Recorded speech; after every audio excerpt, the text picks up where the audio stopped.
आप सबका स्वागत है लाइफ साइंस कैफे में। आप देख रहे हो सामाजिक विज्ञान क्लास 7th के लिए, जिसमें हम 6 चैप्टर कर रहे हैं, प्राकृतिक वनस्पति एवं वन्य जीवन। एनसीईआरटी की बुक है, हिंदी वाला वर्जन हम कर रहे हैं। देखिए, सलीमा अपने ग्रीष्म शिविर से बहुत उत्साहित थी। ठीक है, अपने सहपाठियों के साथ वह हिमाचल प्रदेश में मनाली देखने गई थी। उसे स्मरण था कि बस जैसे जैसे चढ़ाई पर जा रही थी, वहाँ स्थलाकृति और प्राकृतिक वनस्पति के बदलते रूपों को देखकर कितनी हैरान हो रही थी। मतलब जो स्थलाकृति का मतलब है कि वहाँ की जो ज़मीन थी उसमें किस तरह से बदलाव आ रहे थे, उसके साथ प्राकृतिक वनस्पति पेड़ पौधों में किस तरह से बदलाव आ रहे थे। ठीक है, तो उसने ये सब चीज़ें बस से ही देखी। गिरिपाद में स्थित साल और सागवान के घने वन धीरे धीरे अदृश्य हो रहे थे। अब आपको याद है, मतलब साल और सागवान के पेड़ होते हैं, यहाँ पे देख लो कि ये हिमाचल प्रदेश में होते हैं। तो उसने ये भी देखा कि वो धीरे धीरे अदृश्य हो रहे थे, मतलब कम हो रहे थे। पर्वतों की ढलान पर पतली नुकीली पत्तियां और शंखवान वितान लंबे वृक्ष दिखने लगी। मतलब जैसे ही वो ऊंचे जा रही थी तो शंखवान इस तरह के शेप के जो पेड़ होते हैं वो दिखने लगे थे, और ख़त्म क्या हो जा रहा था वहाँ पे, अदृश्य क्या हो रहा था, साल और सागवान के पेड़। उसे पता चला कि वे शंकुधारी वृक्ष थे। लंबे वृक्षों पर खिले लाल लाल फूलों पर उसका ध्यान गया, और वो फूल किसके थे? रोडोडेंड्रॉन के फूल थे। तो लाल फूल अगर आप ऐसी जगहों पर देखो, है ना, हिमाचल प्रदेश में, तो किसके हो सकते हैं? रोडोडेंड्रॉन के। इसे याद करना है, ठीक है। मनाली से आगे रोहतांग दर्रे तक रास्ते में उसने देखा कि भूमि पर छोटी छोटी घास कुछ स्थानों पर बर्फ से ढकी हुई थी। ठीक है, तो उसने ये भी देखा कि वहाँ तो बर्फ भी है। चलो अब ये बताओ कि चढ़ाई के साथ सलीमा ने प्राकृतिक वनस्पति में क्या परिवर्तन देखा। ठीक है, तो वहाँ चढ़ाई हो रही थी, तो उसके साथ उसने क्या क्या परिवर्तन देखा, और हिमालय में गिरिपाद से ऊंचाई तक सलीमा ने किस प्रकार की वनस्पति देखी, ये भी बताना है कि क्या क्या उसने। ये देखो, रोडोडेंड्रॉन के फूल भी दिखाए गए हैं साथ में। अब है, सलीमा के अवलोकन से हम अनुमान लगा सकते हैं कि स्थल की ऊंचाई, याद रखना है कि स्थल की ऊंचाई, किसी भी जगह की ऊंचाई और वनस्पति की विशेषताएं एक दूसरे से संबंधित हैं। ठीक है, तो ये वाले करेक्ट स्टेटमेंट बताओ, इनकरेक्ट स्टेटमेंट निकालो। उसमें आ सकता है कि वनस्पति किस तरह से रिलेटेड है, स्थल की ऊंचाई और वहाँ की वनस्पति एक दूसरे से संबंधित हैं। देखो, ऊंचाई में परिवर्तन के साथ जलवायु में परिवर्तन होता है, और इसके कारण प्राकृतिक वनस्पति में भी बदलाव आता है। समझ गए? वनस्पति की वृद्धि तापमान एवं नमी पर निर्भर करती है। इसके अलावा यह ढाल, मिट्टी की मोटी परत जैसे कारकों पर भी निर्भर करती है। इन घटकों में अंतर के कारण किसी स्थान की प्राकृतिक वनस्पति की सघनता और प्रकार में भी परिवर्तन होता है। अगर मोटी परत है या फिर ढाल ज़्यादा है या कम है, तो उससे भी वहाँ की प्राकृतिक वनस्पति है उसमें फ़र्क आ जाता है। आमतौर पर प्राकृतिक वनस्पति को निम्न 3 मुख्य श्रेणियों में वर्गीकृत किया गया है। पहला है वन, हम इनको बाद में पढ़ लेंगे, एक बार कॉलम भी दिया हुआ है। फिर है घास स्थल, फिर है कांटेदार झाड़ियाँ। देखो, इसके साथ ये दिया गया है कि आओ कुछ सीखें। क्या सीखना है यहाँ पे? सलीमा की तरह जब आप नए स्थान पर जाते हैं तो वहाँ पाई जाने वाली विभिन्न प्रकार की प्राकृतिक वनस्पतियों पर ध्यान दें। आप भी देखें कि किस तरह से वहाँ पर अलग अलग वनस्पति हैं। ऐसा नहीं है कि ये बुक में था, सलीमा ने कर लिया, अब हमारा कोई दायित्व नहीं है। नहीं, हमने भी ध्यान देना है वनस्पतियों पे। उन कारणों पर भी ध्यान करें जिनके कारण ये वनस्पतियाँ पैदा हुई हैं। ठीक है, वनों की कटाई, चराई, नकदी फसलों की खेती, निम्न निर्माण कार्य आदि के रूप में उन क्षेत्रों में अगर कोई मानव हस्तक्षेप हुआ है तो उसे लिखें। मतलब अगर इंसान ने कोई दखल अंदाजी की है वहाँ पे, जैसे वनों को साफ कर देते हैं, है ना, अगर ऐसा हुआ है तो वो भी आपने लिखना है। अब है कांटेदार झाड़ियाँ। देख लो, ये कांटेदार झाड़ियाँ होती हैं। हमने वन को पढ़ना था, वन के बारे में पढ़ लेते हैं। जो वृक्षों के लिए उपयुक्त तापमान एवं परिपूर्ण वर्षा वाले क्षेत्रों में उगते हैं। वन क्या होते हैं? जो पेड़ों के लिए, वनों में क्या होता है? पेड़ होते हैं। और पेड़ कहाँ उगेंगे? जहाँ पर तापमान सही होगा, सही बारिश होगी। तो इन कारणों के आधार पर सघन और खुले वन विकसित होते हैं। मतलब वहाँ का तापमान ज़्यादा है, कम है या नॉर्मल है, तो उसी हिसाब से पेड़ ज़्यादा उगेंगे, वहाँ पे सघन जंगल होंगे। जहाँ पे पेड़ कम कम उगेंगे, खुले खुले होंगे, वो खुले वन होंगे। क्लियर है। उसके बाद आता है घास स्थल, जो मध्यम वर्षा वाले क्षेत्र में विकसित होते हैं, मतलब जो ठीक ठाक बारिश हो जाती है ऐसे वाले में घास स्थल होते हैं। फिर कांटेदार झाड़ियाँ, मतलब अगर ज़्यादा बारिश हो रही है तो वन हो जाएंगे वहाँ पे, बड़े पेड़ों वाले वन उग जाएंगे वहाँ पे। और अगर मीडियम बारिश हो रही है, मध्यम बारिश हो रही है, तो वो घास स्थल हो जाएंगे। और अगर बहुत ही कम बारिश हो रही है तो वो क्या, कांटेदार झाड़ियाँ। कांटेदार झाड़ एवं झाड़ियाँ केवल शुष्क क्षेत्रों में पैदा होते हैं। ठीक है, ये झाड़ियाँ कहाँ होती हैं, जहाँ पे सूखा सा मौसम रहता है, कम बारिश होती है। सलीमा हिमालय की यात्रा का यह अपना अनुभव अपने पिता को बता रही थी। उसके पिता विश्व के विभिन्न स्थानों पर जा चुके थे, मतलब फादर को तो बहुत सारी चीज़ों के बारे में पता था। उन्होंने सलीमा को विभिन्न महाद्वीपों के विभिन्न भागों में पाई जाने वाली विविध प्रकार की वनस्पतियों के बारे में बताया। उन्होंने उप ध्रुवीय प्रदेश में शंकुधारी वन, रेगिस्तानों में कांटेदार झाड़ियाँ, देखो यहाँ पे ध्यान रखना है आपने, उप ध्रुवीय प्रदेश में शंकुधारी वन, और जो रेगिस्तान है जहाँ पे बारिश कम होती है, सूखा ही पड़ा रहता है, वहाँ कांटेदार झाड़ियाँ। आंध्र प्रदेश में घने उष्णकटिबंधीय दृढ़ काष्ठ वनों के बारे में अन्य जानकारियाँ दी, क्योंकि उसके फादर बहुत ज़्यादा जगहों पे घूम के आ चुके थे, है ना, तो बच्चों को उन्होंने बताया कि कहाँ पे कैसे वन मिलते हैं। तो आप भी बता सकते हो। अब तो जैसे रेगिस्तान में कांटेदार झाड़ियाँ होती हैं, अपने राजस्थान में देख लो। ठीक है, उप ध्रुवीय प्रदेशों में शंकुधारी वन होते हैं, क्यों होते हैं ये भी पता चलेगा हमें। तो सलीमा समझ गई कि हिमालय के क्षेत्र में लगभग सभी प्रकार की वनस्पतियां पाई जाती हैं जो भूमध्य रेखा से ध्रुव की ओर जाने पर मिलती हैं। ये भी आपको बताऊंगी अभी। देखो, प्राकृतिक वनस्पतियों के प्रकार में बदलाव का मुख्य कारण जलवायु का बदलाव है। जो भी चीज़ें बदलती हैं, जो भी प्राकृतिक वनस्पतियां बदलती हैं, उसका कारण क्या है, जलवायु में बदलाव हो जाना। आइए हम विश्व की विभिन्न प्रकार की प्राकृतिक वनस्पतियों और उनके गुण और वहाँ प्रवास करने वाले वन्य जीवों की जानकारी प्राप्त करें। हम वन के बारे में सबसे पहले पढ़ रहे हैं यहाँ पे, कौन कौन से वन, उष्णकटिबंधीय सदाबहार वन। ठीक है, उससे पहले एक बार ये देख लेते हैं, ब्राज़ील के उष्णकटिबंधीय सदाबहार वन इतने विशाल हैं कि ये पृथ्वी के फेफड़े की तरह प्रतीत होते हैं। आप बता सकते हैं क्यों? देखो, फेफड़े हमारे लिए क्या करते हैं, ऑक्सीजन को लेते हैं, कार्बन डाइऑक्साइड को छोड़ते हैं, तो हमारे लिए ऑक्सीजन बेनिफिशियल होती है, एक्सचेंज होता है वहाँ पे गैसेस का। तो हमारे लिए फेफड़े का काम कर रहे हैं, मतलब हमारे लिए वो अच्छा ही काम कर रहे हैं ना। कहाँ के वन है ये, ब्राज़ील के उष्णकटिबंधीय सदाबहार वन। ठीक है, यहाँ पे आप देखो कि जो उष्णकटिबंधीय सदाबहार वन होते हैं ना, ये करक से मकर तक होते हैं।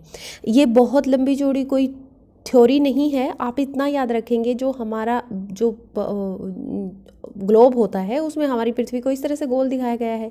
इसमें से एक लाइन पास होती है, ये सारी इमेजिनरी लाइन है। देखो, एक लाइन होती है बीच में 0 डिग्री पे, वो होती है भूमध्य रेखा। ठीक है, उसके ऊपर होती है करक रेखा और उसके नीचे होती है मकर रेखा। ठीक है, इतना ही याद रखेंगे आप। उसके बाद जो उष्णकटिबंधीय सदाबहार वन होते हैं वो करक से मकर तक होते हैं। कहाँ पे, 0 से 5 डिग्री ऊपर भूमध्य रेखा से और 0 से 5 डिग्री नीचे की तरफ मकर रेखा पे। यहाँ पे क्या होते हैं, उष्णकटिबंधीय सदाबहार वन। देखो, यहाँ पे बहुत ही ज़्यादा गर्मी होती है। ठीक है, यहाँ पे जो हमारे पोल होते हैं, ध्रुव होते हैं, यहाँ पे बहुत ज़्यादा बर्फ़ गिरती है। तो आपको इस भूमध्य रेखा को लेकर चलना है कि यहाँ पे 0 से 5 डिग्री करक की तरफ और 0 से 5 डिग्री मकर की तरफ क्या होते हैं, उष्णकटिबंधीय सदाबहार वन होते हैं। मुझे उम्मीद है कि आप इसे भूलेंगे नहीं। उसके बाद मैं एक बार और बता दूं आपको, और इधर मकर के बाद एक लाइन और होती है, वो होती है 66 66.5 उत्तरी ध्रुव, और ये होती है 66.5 दक्षिणी ध्रुव। 66.5 नहीं, 66 और हाफ। ठीक है, इस तरह से आप इसको लिख सकते हो। तो ये हमारा ग्लोब है ना, उसमें फिर इस करक से और यहाँ तक भी वन पाए जाते हैं और इस मकर से इधर भी वन पाए जाते हैं। तो आपको ये ध्यान रखना है। तो वन तो सब जगह है, लेकिन यहाँ पे टेम्परेचर की वजह से इस तरह से, तो उष्णकटिबंधीय सदाबहार वन, सदाबहार वन मतलब हमेशा ग्रीन रहते हैं वो। चलिए अब पढ़ लेते हैं। आई होप आपको ये समझ आ गया होगा। इन वनों को उष्णकटिबंधीय वर्षा वन कहते हैं। ठीक है, उष्णकटिबंधीय सदाबहार वन, वर्षा वन, क्योंकि बारिश होगी बहुत तो फिर वहाँ पे वन भी ज़्यादा होंगे। ये घने वन भूमध्य रेखा और उष्णकटिबंधीय के कटिबंध के पास पाए जाते हैं। भूमध्य रेखा मैंने बताया, कितना बताया मैंने आपको, 0 से 5 डिग्री। ये क्षेत्र गर्म होते हैं एवं पूरे वर्ष यहाँ अधिक वर्षा होती है। ठीक है, गर्म होते हैं और बारिश भी होती है। चूंकि यहाँ का मौसम कभी शुष्क नहीं होता, इसलिए यहाँ पेड़ों की पत्तियाँ पूरी तरह नहीं झड़ती, इसलिए इन्हें सदाबहार कहते हैं। ठीक है, क्योंकि बारिश होगी तो पत्तियाँ आती रहेंगी, हमेशा नहीं गिरती हैं, थोड़ी थोड़ी गिरती रहेंगी। काफ़ी घने वनों की मोटी वितान के कारण दिन के समय भी सूर्य का प्रकाश वन के अंदर नहीं पहुंच पाता। आमतौर पर यहाँ पर दृढ़ काष्ठ वाले वृक्ष जैसे रोजवुड, आबनूस, महोगनी आदि पाए जाते हैं। तो इस तरह के ये 3 पेड़ भी आप याद रख लेना। कौन कौन से? एक तो रोजवुड, महोगनी और आबनूस। ठीक है, तो इससे आपको क्या होगा कि थोड़ा सा कॉन्फिडेंस आता है कि मुझे पता है उष्णकटिबंधीय सदाबहार वन में कौन से पेड़ होते हैं। ठीक है, आई होप ये आपको क्लियर हो गया होगा। वीडियो को दोबारा देख लेना, आपको समझ आ जाएगा। जो हमारा ग्लोब है उस पर ये 5 रेखाएं जो होती हैं इमेजिनरी हैं, ऐसी किसी ने खींची नहीं। आपको अगर ये कन्फ्यूज़न हो रहा है तो 2 बार सुनोगे तो आपको लगेगा कि हाँ नॉर्मल है ये। देखो, एनाकोंडा विश्व का सबसे बड़ा सांप उष्णकटिबंधीय वर्षावन में पाया जाता है। यहाँ मगर जैसे बड़े जानवर को मारकर खा जाता है। ठीक है, जो एनाकोंडा होता है विश्व का बड़ा सांप होता है। ये भी क्वेश्चन बन रहा है यहाँ पे। अब है उष्णकटिबंधीय पर्णपाती वन। उष्णकटिबंधीय पर्णपाती वन क्या होते हैं?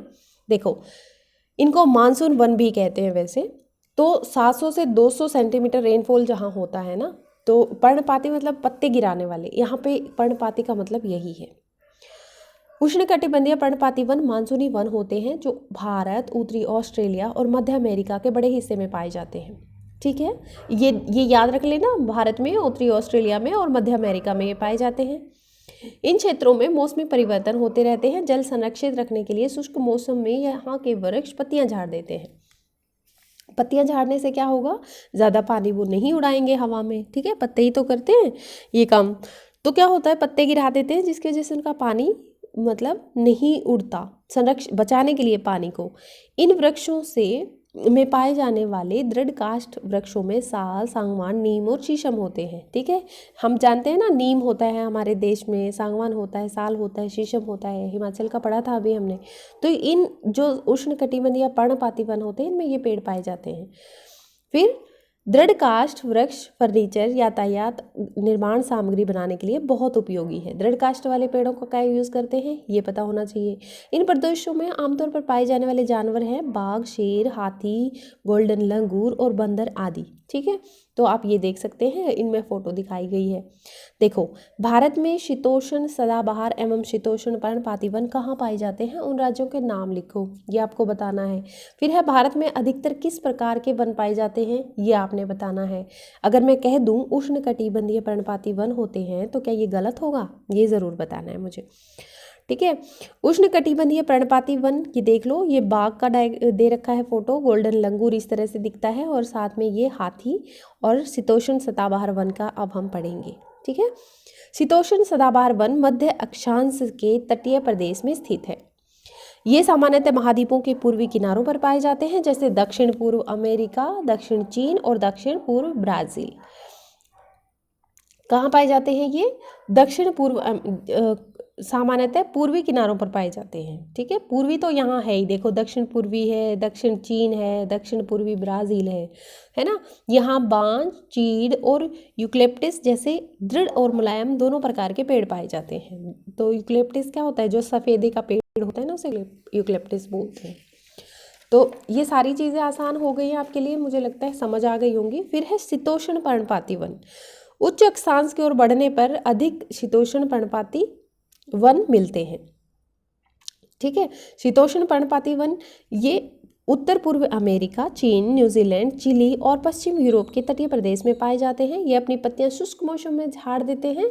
यहाँ पर पाए जाने वाले पेड़ बांज, एश, बीज आदि। जब आपको ये चीज़ अगर अपने लिए ईजी करनी है तो ये आपको एग्जाम्पल थोड़े से याद करने पड़ेंगे, 1-2 बार सुनने से भी याद हो जाएंगे। शीतोष्ण पर्णपाती वन में बांज, एश, बीज आदि, हिरण, लोमड़ी, भेड़, ये जानवरों के नाम याद ना करना चाहिए। फिजेंट और मोनल जैसे पक्षी भी यहाँ पाए जाते हैं। ठीक है, फिजेंट की यहाँ पे फोटो देख लो, ये ऐसा फिजेंट होता है और ये है आपका मोनाल। ठीक है, शीतोष्ण पर्णपाती वन का ये फोटो है कि इस तरह से ये दिखते हैं। अब है भूमध्य सागरीय पर्णपाती। आप जान चुके हैं कि महाद्वीपों के पूर्व और उत्तर पूर्वी किनारों के अधिकांश भाग शीतोष्ण सदाबहार और पर्णपाती पेड़ों से ढके हैं।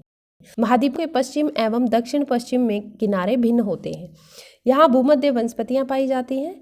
यह अधिकतर यूरोप, अफ्रीका, एशिया के भूमध्य के समीप वाले प्रदेश में पाए जाते हैं, इसलिए यहाँ इनका नाम ये रखा गया है। ठीक है, भूमध्य सागरीय वनस्पति क्यों रखा गया है? क्योंकि भूमध्य सागर के समीप वाले प्रदेश में पाए जाते हैं। ये वनस्पतियां भूमध्य सागर के बाहरी प्रदेशों जैसे संयुक्त राज्य अमेरिका के कैलिफोर्निया, दक्षिण पश्चिम अफ्रीका, दक्षिण पश्चिम दक्षिण अमेरिका और दक्षिण पश्चिमी क्या है आगे ऑस्ट्रेलिया में भी पाई जाती हैं। देखो, क्या आप जानते हो कि भूमध्य सागरीय वृक्ष शुष्क ग्रीष्म ऋतु में स्वयं को ढाल लेते हैं। ठीक है, उनकी मोटी छाल एवं पत्तियां वाष्पोत्सर्जन को रोकती हैं। ठीक है, पत्तियां मोटी होती हैं तो वो वाष्पोत्सर्जन नहीं करेंगी, पानी को नहीं छोड़ेंगी। भूमध्य सागरीय प्रदेश के को फलों की कृषि के लिए विश्व का फलोद्यान भी कहा जाता है। तो विश्व का फलोद्यान किसे कहा जाता है? भूमध्य सागरीय प्रदेश को। ये याद रखना है। छोटी छोटी चीज़ें आपको अभी अभी याद होती जाएंगी, तो फिर आपको कोई भी एग्ज़ाम में लिखने से रोक नहीं सकता, आपको अच्छे नंबर लेने से नहीं रोक सकता। ठीक है, ये सीखो कि अपने आसपास नरम और दृढ़ काष्ठ की बनी वस्तुओं पर ध्यान दो। जो दृढ़ काष्ठ के पेड़ होते हैं ना, वो कौन कौन से होते हैं हमने पढ़ा था, तो उससे कौन सी चीज़ बनी हुई है घर में, ये बताओ। अपने बड़ों से आसपास के वृक्षों के नाम पता करो। जो भी आप पेड़ देखते हो उनका पता होना चाहिए आपको।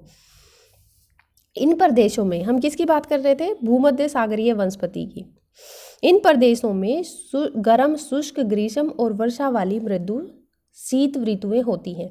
इन क्षेत्रों में आमतौर पर संतरा, अंजीर, जैतून, अंगूर जैसे नींबू वंश जैसे सिट्रस फ्रूट जो होते हैं ना, खट्टे फल, क्योंकि लोगों ने अपनी इच्छा अनुसार कृषि करने के लिए यहाँ की प्राकृतिक वनस्पति को हटा दिया। यहाँ वन्य जीवन कम है। ठीक है, लोगों ने यहाँ पे नुकसान कर दिया भाई। देखो, शंकुधारी वनों की बात करते हैं। शंकुधारी वन कहाँ होते हैं? उत्तरी गोलार्ध के उच्च अक्षांशों 50 to 70 डिग्री के भव्य शंकुधारी वन पाए जाते हैं। ठीक है, उत्तरी गोलार्ध की यहाँ बात कर रहे हैं जिसे टैगा भी कहते हैं। तो आपसे पूछ लेंगे टैगा क्या होता है, तो आपको बताना है शंकुधारी वनों को टैगा कहते हैं। ये वन अधिक ऊंचाई पर पाए जाते हैं। ठीक है, शंकुधारी जहाँ पे आ गया ना, तो ये समझ लो कि ये ऊंची ही जगह पे होते हैं। जैसे जैसे सपोज बर्फ गिर रही है तो वो झड़ जाएगी ऐसे, और अगर पेड़ ऊपर से ऐसा होगा तो वो बस उसी पे टिकी रहेगी और नुकसान करेगी पेड़ों को। तो शंकुधारी कहाँ? ऊंचाई पर पाए जाते हैं, इन्हें टैगा कहते हैं। इन्हीं वृक्षों को सलीमा ने हिमाचल में प्रचुर मात्रा में देखा था। ठीक है, ये लंबे नरम काष्ठ वाले सदाबहार वन होते हैं। शंकुधारी वन कैसे होते हैं? नरम काष्ठ वाले, इनकी लकड़ी नरम होती है। इन वृक्षों के काष्ठ का उपयोग लुगदी बनाने में किया जाता है, जो सामान्य तथा अखबारी कागज बनाने के काम आती है। लुगदी से क्या होता है? सामान्य और जो अखबारी कागज होता है, नॉर्मल कागज और जो अखबार में यूज़ होता है वो वाला कागज बनाते हैं। नरम काष्ठ का उपयोग माचिस और पैकिंग के लिए बक्से बनाने में भी किया जाता है। चाड़, देवदार आदि वन इन वनों में मुख्य पेड़ होते हैं। यहाँ सामान्यतः रजत लोमड़ी, मिंक, ध्रुवीय भालू आदि पाए जाते हैं। ठीक है, रूसी भाषा में टैगा का अर्थ है शुद्ध या अनछुआ। तो ये भी पता चल गया कि रूसी भाषा में इसका क्या मतलब है। ये देख लो, शंकुधारी वन ऐसे होते हैं, और हिमच्छादित शंकुधारी वन जो बर्फ गिरती है उस इलाके में शंकुधारी वन कैसे होते हैं। अब आता है घास स्थल की बारी। घास स्थल क्या होता है? उष्णकटिबंधीय घास स्थल। ये वन भूमध्य रेखा के किसी भी तरफ उग जाते हैं और भूमध्य रेखा के दोनों ओर से उष्णकटिबंधीय क्षेत्र में फैले हैं। यहाँ वनस्पति निम्न से मध्य वर्षा वाले क्षेत्रों में होती है। ठीक है, वनस्पति कहाँ होती है? जहाँ पे कम बारिश होती है या फिर मध्य बारिश होती है। यह घास काफ़ी लंबी 3 से 4 मीटर की ऊंचाई तक बढ़ सकती है। ठीक है, तो मैंने जो आपको बताया था ना कि भूमध्य रेखा से दोनों तरफ उष्णकटिबंधीय वन, मतलब वो सदाबहार वन बताए थे। ठीक है, कौन से वाले? उष्णकटिबंधीय सदाबहार वन। लेकिन आप कंफ्यूज मत होना, क्योंकि एक मिनट में ड्रॉ कर देती हूँ। जैसे ये है, ये हमारी भूमध्य रेखा है, यहाँ पे कर्क रेखा है, यहाँ पे मकर रेखा है। तो मैंने बताया था 0 to 5 डिग्री तो हमारे उष्णकटिबंधीय सदाबहार वन है। अब उष्णकटिबंधीय घास स्थल भी वहीं पे है, लेकिन वो इधर इधर दूर जाने पे कहाँ पे है, ये ऐसा नहीं है कि पूरी पृथ्वी पे इस इलाके में उष्णकटिबंधीय स्थावर वन होंगे। वहाँ पे कभी बारिश का डिफरेंस आने से अलग अलग वन भी हो जाते हैं, ठीक है। तो वहाँ पे घास कितनी होती है, 3 से 4 मीटर की ऊंचाई तक, मतलब 9 से 15 फीट हमसे भी लंबी घास। अगर हम वहाँ चले जाएंगे तो गुम ही हो जाएंगे, पता नहीं कौन सा शेर हमें पकड़ के ले जाएगा, ठीक है। अफ्रीका का सवाना घास स्थल इसी प्रकार का है। सामान्य रूप से उष्णकटिबंधीय घास स्थल में हाथी, जेब्रा, जिराफ, हिरण, तेंदुआ पाए जाते हैं। तो ठीक है, ऐसी घास में मत जाना, तेंदुआ पकड़ के ले जाएगा। फिर आता है शीतोष्ण घास स्थल। ये मध्य अक्षांशीय क्षेत्रों और महाद्वीपों के भीतरी भागों में पाए जाते हैं। यहाँ की घास आमतौर पर छोटी और पौष्टिक होती है। शीतोष्ण क्षेत्रों में सामान्य जंगली भैंस, बाइसन, एंटीलोप पाए जाते हैं। तो ये पशुओं को भी याद कर लेना भाई, कभी कभी पूछ लेते हैं, मुझे नहीं लगता पूछेंगे, लेकिन आपको पता होना चाहिए ताकि आपको ये लगे कि हाँ हमने 7th क्लास की है। कटीली झाड़ियों की बात करते हैं। शुष्क रेगिस्तान जैसे प्रदेश में पाई जाती हैं, है ना। रेगिस्तान कैसे है, हमारा राजस्थान रेगिस्तान तो है। उष्णकटिबंधीय रेगिस्तान महाद्वीपों के पश्चिम किनारों में पाए जाते हैं। हमारा राजस्थान कहाँ है, पश्चिम में, और ये कटीली झाड़ियाँ कहाँ होती हैं, पश्चिम में।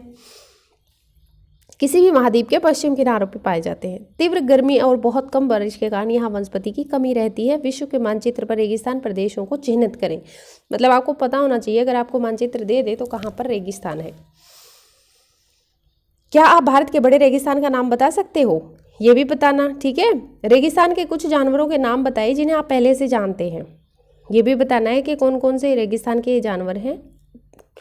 फिर यदि आप ध्रुवीय प्रदेश में जाएंगे तो वहाँ आपको अत्यधिक ठंड मिलेगी। ध्रुवीय प्रदेश में जाने से, उत्तरी ध्रुव, पश्चिम, है ना, ठंड मिलेगी। यहाँ बहुत ही सीमित प्रकृति वनस्पति मिलती है। यहाँ केवल काई, लाइकेन और छोटी झाड़ियाँ पाई जाती हैं। ये अल्पकालीन ग्रीष्म ऋतु के दौरान विकसित होती है। इन्हें टुंड्रा प्रकार की वनस्पति कहा जाता है। ये वनस्पतियाँ यूरोप, एशिया, उत्तरी अमेरिका के ध्रुवीय प्रदेशों में पाई जाती हैं। यहाँ के जानवरों के शरीर पर मोटा फर और मोटी चमड़ी होती है, तो इन्हें ठंडी जलवायु में सुरक्षित रहने में मदद होती है, ठीक है। तो जो ठंड में रहेगा भैया, उसके लिए कुछ को खास बनाया होगा भगवान ने, तो इसलिए मोटी चमड़ी होती है इनकी। यहाँ पर पाए जाने वाले जानवर ये वाले हैं, ध्रुवीय उल्लू, ध्रुवीय भालू, बर्फीली लोमड़ी। सलीमा के पिता ने उसे कुछ घने वनों के चित्र दिखाए, ठीक है। सलीमा के फादर कितनी हेल्प कर रहे थे उसकी। कुछ चित्रों में सलीमा ने देखा कि लोग वृक्षों को काटकर वनों को साफ कर रहे हैं। उसके पिता ने बताया कि स्थानीय लोग कृषि और आवास के लिए स्थान चाहते हैं, उन्हें जमीन चाहिए भाई, इसलिए वो काट रहे थे, इसलिए उन्होंने वनों को साफ कर दिया। सलीमा सोचने लगी कि अगर वनों को साफ कर दिया जाता है तो वन्य जीवन कहाँ जाएंगे, वन्य जीव कहाँ जाएंगे, मतलब वहाँ रहने वाले जीव कहाँ जाएंगे। सच बात है ये तो।